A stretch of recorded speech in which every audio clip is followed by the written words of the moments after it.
नमस्कार दोस्तों, स्वागत है आपका मेरे YouTube चैनल पे फैक्ट विद दिनेश।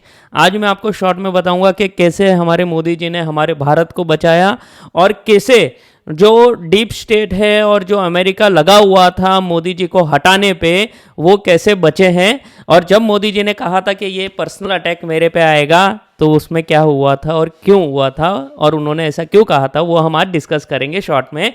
तो welcome to my show guys, और प्लीज़ करिए मेरे चैनल को सब्सक्राइब करिए, मेरे वीडियो को लाइक करिए और मेरे ये जो वीडियोज़ है अपने फ्रेंड्स एंड फैमिली के साथ जरूर भेजना।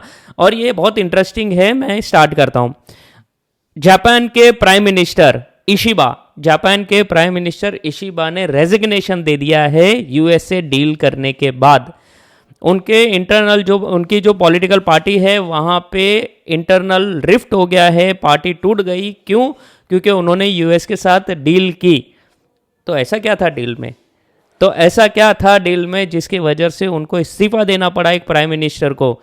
द रीज़न इज जो यूएस की डील है वो ऐसी ही होती है। मैं आपको बताता हूँ वो डील में क्या हुआ। उन्होंने जब ये डील साइन की यूएस के साथ, तो यूएस के साथ डील में उन्होंने ये कंफर्म किया कि जो जापान है वो यूएस में $550 बिलियन का इन्वेस्टमेंट करेगा। जापान यूएस में $550 बिलियन का इन्वेस्टमेंट करेगा, जिसमें फार्मास्यूटिकल है, डेयरी है, एरोस्पेस है, एवरीथिंग, चिप्स है, सेमीकंडक्टर्स है। तो उसमें ये इन्वेस्ट करेगा जापान। और रिटर्न में क्या मिलेगा? रिटर्न में अमेरिका उन पे एहसान करेगा कि टैरिफ जो है अमेरिका वो बस 15% लगाएगा। यानी अमेरिका जो इंडिया पे जो 50% लगाया हुआ है, तो जापान ने डील उससे मान ली है अमेरिका से, इसलिए अमेरिका उस पर एहसान करके खाली 15% उस पर टैरिफ लगाएगा। जीरो नहीं किया है, 15% किया है। तो अब जो भी सामान यूएस से जापान में आएगा वो विदाउट टैरिफ आएगा। मतलब यूएस लेगा वो महंगे प्राइस से लेगा जापान में, जापान पे टैरिफ लगाएगा, लेकिन जो अमेरिका से चीजें जापान में आएगी उसमें कोई टैरिफ नहीं लगेगा। प्लस जो जापान जहां पे राइस सरप्लस है, जहां पे जो राइस है वो ज्यादा उगता है, वो यूएस से राइस खरीदेगा। ईयरली वो राइस खरीदेगा यूएस से, है ना? जोरदार काम। जहां पे जापान सरप्लस राइस उगाता है फिर भी वो यूएस से राइस लेगा। ये डील हुई है। अब इससे इंटरनली तो कोलैप्स होना ही था, लेकिन उन पे इतना प्रेशर था। और जो जापान है वो यूएस का एक एलाई है, मानते हैं, बट वो एलाई नहीं है, वो यूएस के अंडर है।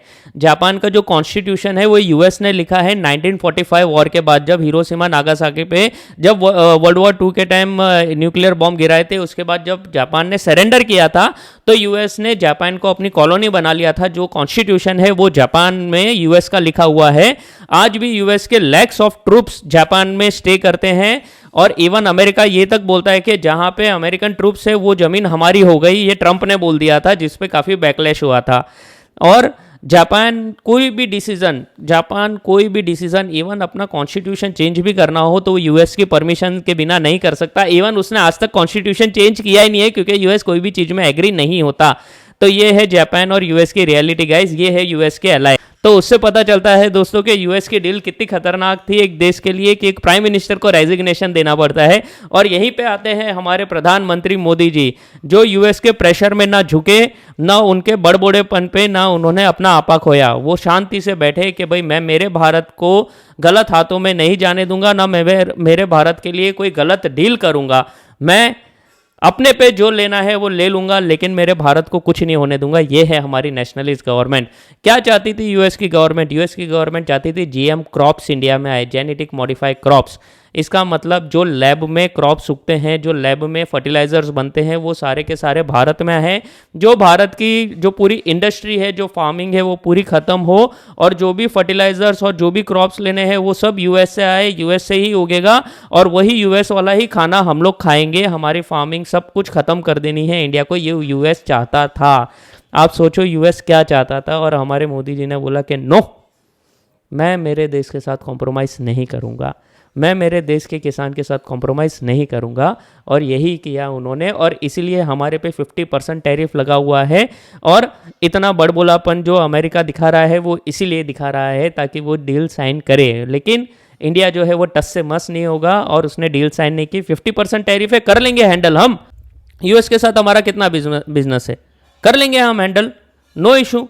थोड़ा प्रॉब्लम होगा, गवर्नमेंट कर रही है उसके लिए, जीएसटी कम किया है, उसका भी एक रीज़न है ताकि इंडिया में कंजम्पशन ज़्यादा हो, जो सेक्टर में ज़्यादा लॉस हो रहा है वो थोड़ा डाइवर्सिफाई हो, और बाहर की कंट्री से भी इंडिया एक्सपोर्ट भी बढ़ा रहा है इंडिया अलग अलग कंट्री में, ताकि जो यूएस को माल जाता था वो दूसरी कंट्री में डाइवर्सिफाई हो जाए।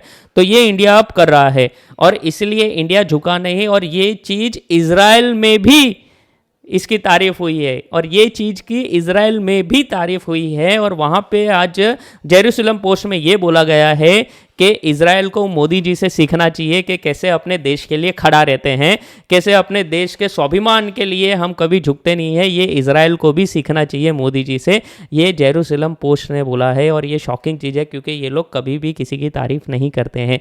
आपको लगता है इजराइल हमारा दोस्त है, यूरोपियन यूनियन हमारे दोस्त है, पर उनमें एक अहम रहता ही है कि हम बड़े हैं, तो भी ये लोग इस तरह से तारीफ कर रहे हैं, ये बहुत बड़ी बात है दोस्तों। तो ये जो हमारे कुछ चेले चपाटे बोलते हैं ना कि क्या किया मोदी जी ने, क्या किया मोदी जी ने, ये किया है मोदी जी ने, ठीक है। तो ये जो डीप स्टेट पूरा नेटवर्क वर्क कर रहा था ना मोदी जी को हटाने का, उनको पता है क्या करना है, और उनके पीछे देश खड़ा है यार, हम खड़े हैं मोदी जी के पीछे, ऐसे ही थोड़ी ना झुक जाएगा इंडिया। उनको पता नहीं ना इंडिया क्या है। जो इंडिया ने काम किया है वो बहुत अच्छा किया। और जैसे कल अजय रायना सर से बात हुई थी मेरी, जो हमारा पॉडकास्ट हुआ था, उसमें उन्होंने भी क्लियरली बोला कि कैसे इंडिया एक नेशनलिस्ट गवर्नमेंट है, और कैसे इंडिया ने अपना स्टैंड स्ट्रांग रखा, जिसकी वजह से अमेरिका को हमारे सामने झुकना पड़ा। जो मेरा लास्ट वीडियो है कर्नल अजय रायना के साथ में, उसमें भी मैंने जो थंबनेल है उसमें यही लिखा था, झुकेगी दुनिया झुकाने वाला चाहिए। तो यही किया है मोदी जी ने गाइस। तो आप देखेंगे कि जापान अब तकलीफ में हो गया है, उसके पीएम को रेजिग्नेशन देना पड़ा है, और इंडिया स्ट्रांगली खड़ा है। तो इसलिए यूएस की डील कभी साइन नहीं करनी है बिना सोचे समझे, भले वो कुछ भी करता हो, भले वो डिक्टेटरशिप दिखाता हो, वो कुछ भी करता हो यूएस, हमको अडिग रहना है हमारे लिए कि हमारा देश सर्वोपरि है, ना कि यूएस।